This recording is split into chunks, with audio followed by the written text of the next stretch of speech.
Hello Redditors, welcome back to Tales Against Humanity. Now, let's get started. In today's episode, how I unfried a motherboard that was 100% dead. Hello? First post here after a good time lurking. This is not technically a tech support tale, but it's a story of how I managed to impress my tech support boss. So I guess tech support for tech support? However, if this story doesn't fit within the scope of this sub, mods hit me up and I'll nuke it to outer space. A little bit of context first. I am an intern at a somewhat local computer repair shop, but the shop also does many more things for other companies, like web hosting, emails, phones, and stuff like that. As I am just an intern, I don't touch anything that's in a production environment. I only work on devices that come in for physical repair. Because of this, I also have a tutor, or mostly what I'd call a coworker, whom we will call John. John is really good at his job, however, most of the time he's in a rush because the phone never stays silent for more than 10 minutes, as he does most of the remote support as well, but trust me, he's a super nice guy. Now, let's get into the story.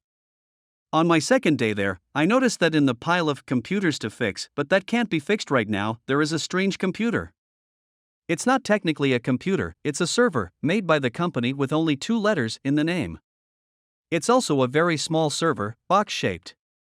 It also happens that the server is somewhat old, but not old enough to just throw away. Since I'm a curious nerd, I ask John what's wrong with this server. The answer I get back is not what I was expecting. John, oh yeah, that server has a fried motherboard. Completely, 100% dead, we're waiting for a similar system to come in so that we can swap the components. That sounds strange to me, because this type of server is made to be reliant, it's even in the name. Unfortunately for me, a customer walks in with a priority issue, him or his company paid for express fixes, and I get on it to fix it. Really easy, but it's the end of the day, so we deliver the PC back and go home. The next day is a very boring day. John is on the phone pretty much since he walked in, or even before he did. The shop uses a system where calls can be redirected to cell phones. So since I'm bored, but most importantly I'm curious, I pick up that server and take a look at it. John sees me, as the pile of stuff is near his desk, and tells me to not bother, it's dead and not even worth looking at it. So what I do obviously is look at it anyway. I really didn't have anything to do, and since I'm just days and they don't trust me enough to put me to do remote stuff, since that's direct contact with the customer, saying that I wanted to see how it's made internally, true.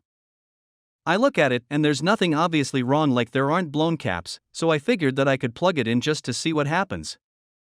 So I plug it in, the fan spins, but nothing is displayed on the screen, no beeps, nothing. Maybe it's really fried after all, or maybe I forgot to put the RAM back in. My bad, I'm stupid. Luckily the RAM is easily accessible, so I just take a random DDR3 1333 MHz module and plug it back in. Wow, something new happens. Now, the server actually turns on the screen and displays the boot sequence. This is strange for a fried motherboard, but I just wait and see that it gets stuck in the RAM check part of the boot. This specific system shows on the screen what tests it's doing during post, then it boot loops with 90% completion but with the same cryptic RAM message on the screen. I start Googling like crazy, asterisk clicking and typing noises intensifies asterisk, and I find the manual online. I look at it in the memory section, but it's mostly the same stuff as how to properly mount a RAM stick. Except for one thing. RAM compatibility. I look at the compatible RAM, and it's nonsense to me, but luckily it has an in short section with a checklist for RAM compatibility. That's great. I ask John where to find DDR3 ACC RAM, and he brings me a box filled with random RAM sticks. This is going to be really fun. I need a very specific module, UNFRIED, either 1333 or 1600 MHz, with more than 2 GB per stick but less than 8 GB. After 1 hour of looking at RAM stickers, I finally find 2 4 GB sticks that fit the requirements. I immediately swap them in and try booting it up. However, this time it doesn't even reach the post screen with the tests. Oh, this is not good. I start Googling again, and I find 2 different manuals for troubleshooting, literally Volume 1 and Volume 2. In Volume 2, there is a section about maintenance switches. What even is this, lol? I look a bit more, and it turns out, they are basically CMOS clear switches. So I try that, but the same thing happens. I look even more closely and find that a combination of switches enables the recovery BIOS/CMOS, or something like that. Now that's interesting. I flip them all in the correct orientation, and now the server speaker starts beeping out an error code. Well, this will at least hint me towards a fix. Except that the error code is just a long, repeating beep. If any of you had to deal with this type of error code, you'll know it's something RAM related, so here there are 20 different errors that have nothing to do with each other for the same beep code. Fun.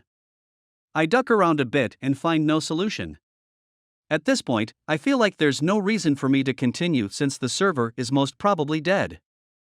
So I just put the switches in the default position and start unplugging the server. But no, I'm not going to stop just because an engineer put a single error code for 20 different things. I'm going to the bottom of this.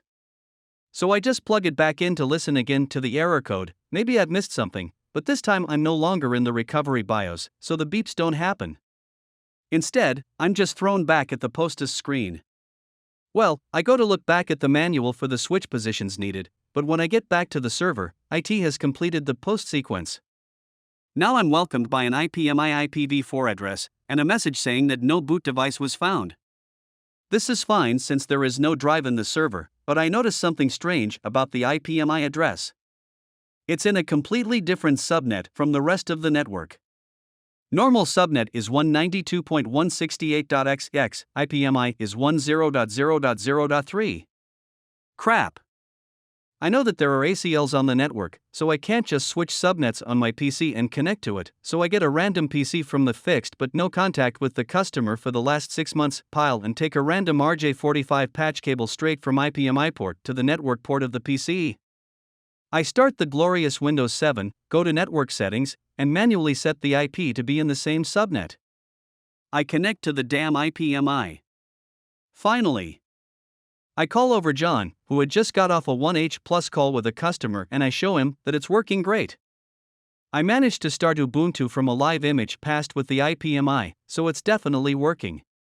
Now this is the great part. He looks at me with the most confused and surprised face I've ever seen, and just asks me, "John, how did you do that?" I don't know honestly. I guess it's the power of ducking around. I got a free candy bar from the vending machine, but more importantly, trust from my tutor/boss. I guess everyone can revive from the dead something. Ninja edit, I accidentally clicked post before finishing the last part.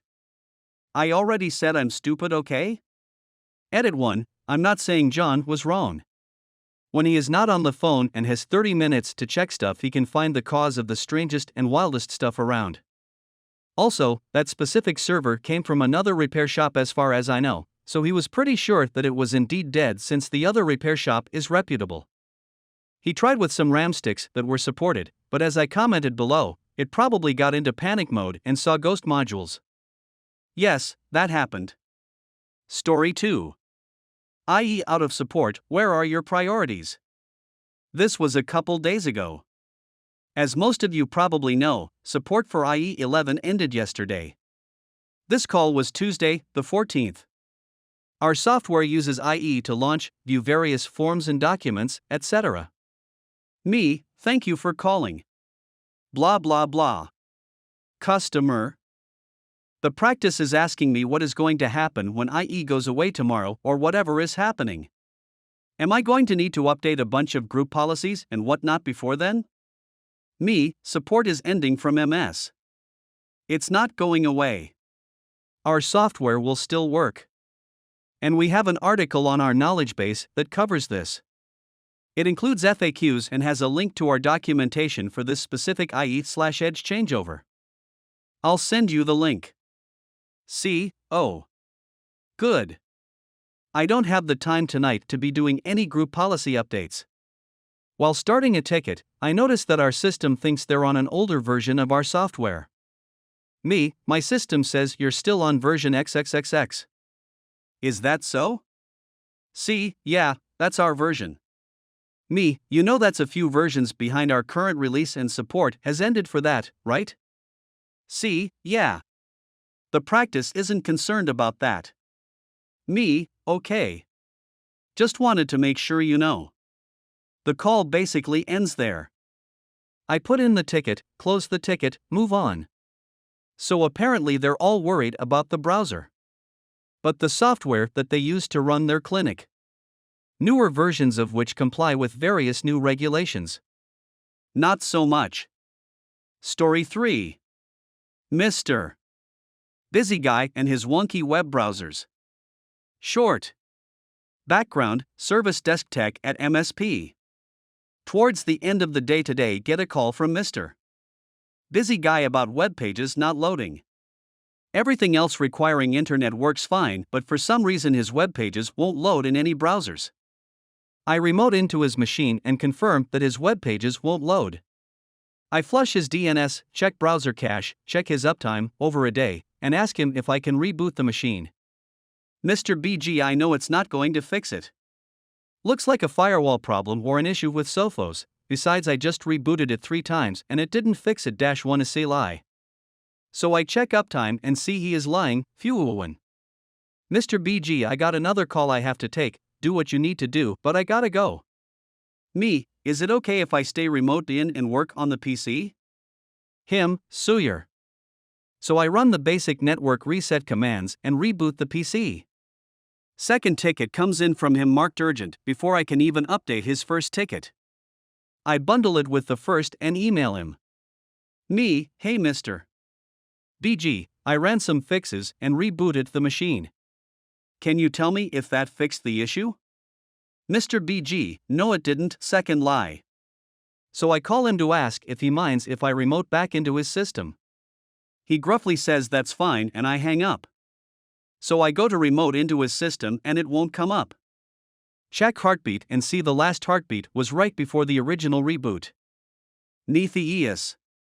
Email Mr. BG again. Me, hey, can you confirm that your PC is online and that you are logged in? No response for around 10 minutes when I get another phone call from Mr. BG. He starts telling me how the issue hasn't been fixed and he wasn't sure who he was working with, etc. when I ask him to confirm for me his PC has booted up and is on the network. Mr. BG, oh yeah, it's on. Me, it booted back up? Mr. BG, yeah, and it's fixed. What did you do? Me, I reset your network adapters and rebooted. Mr. BG, okay thanks. Click. Story 4. Please. Just tell me what the issue is. Ticket, please do X. Me, no, you can do it yourself. Context, I work in application maintenance. We only work on actual issues. If it's something that the user can do themselves through the app, then they have to, do it themselves. Ticket, but it doesn't work when I do it. Me, please tell me the error you're encountering. Ticket, I don't understand. I already told you that it didn't work and you're not helping me. I'm clicking on a button and it doesn't do anything. It doesn't give me an error message. I don't know what you want. If you can't do it, just tell me instead of talking in circles and I'll figure something out, but you're wasting my time. For crying out loud. Why do people not realize that to fix their issue, I need to actually know what it is? The worst part is that her rant actually had the info I needed, since the button she mentioned only appears in a specific part of the process.